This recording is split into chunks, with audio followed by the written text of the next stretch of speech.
हिंदुस्तान में, मान लो हिंदुस्तान में हिंदुस्तान के इंजन में 10 सिलेंडर है, काम सिर्फ 1 सिलेंडर कर रहा है।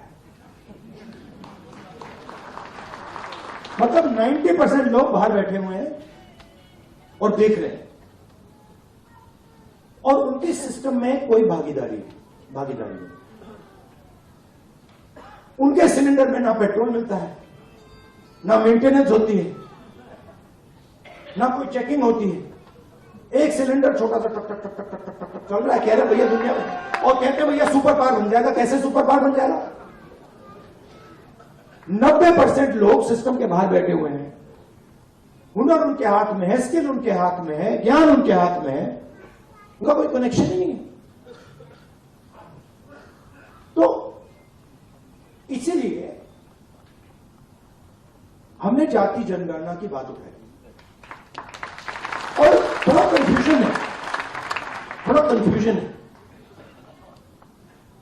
देखिए, बीजेपी के लोग कह रहे हैं कि भैया देखो, हम जाति जनगणना करेंगे, उसमें ओबीसी का सेक्शन दे देंगे। जाति जनगणना सबसे पहले सिर्फ वहां ओबीसी लिखना का कोई मतलब नहीं। अलग कम्युनिटीज हैं, हम हर कम्युनिटी की लिस्ट चाहते हैं। पहली बात। दूसरी बात, हमारे लिए यह सिर्फ सेंसस नहीं है, हमारे लिए यह पॉलिसी मेकिंग का फाउंडेशन है, मतलब नींव है। और हम सिर्फ जाति जनगणना की बात नहीं कर रहे हैं। मैं यहां क्लियरली कहना चाहता हूं, जाति जनगणना से सिर्फ आबादी पता लगी, वो बहुत जरूरी कदम है, क्योंकि भागीदारी से पहले आबादी के बारे में पता होना पड़ेगा, क्योंकि भागीदारी तक हम बिना आबादी के तो पहुंच ही नहीं सकते। मगर आबादी लास्ट कदम नहीं है। आप ये मत सोचिए कि आइडिया ये है कि भैया जाति जनगणना हो गई, उसमें सबकी गिनती हो गई और बात वहां खत्म हो जाएगी। नहीं, ये मेरा विजन नहीं है, ये पहला कदम है। मेरा विजन है कि हिंदुस्तान में धन किस प्रकार से बांटा जा रहा है।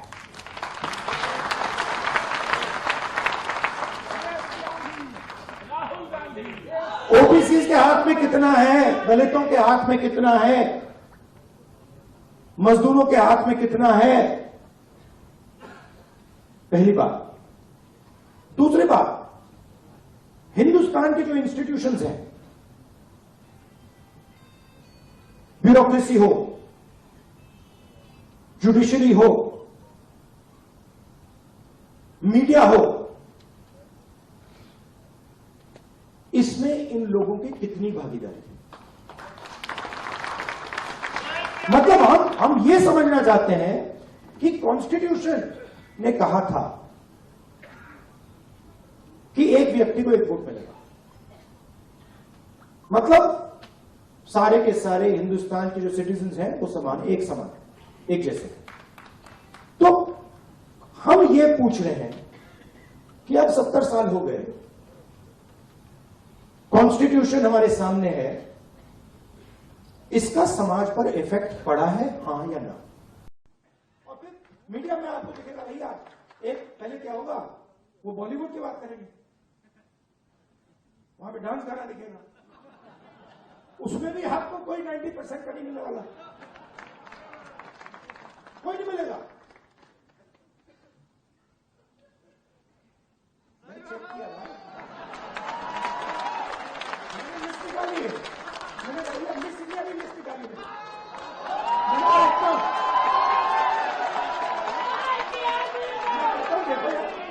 अच्छा अब कहते हैं मिस इंडिया की लिस्ट निकाली है,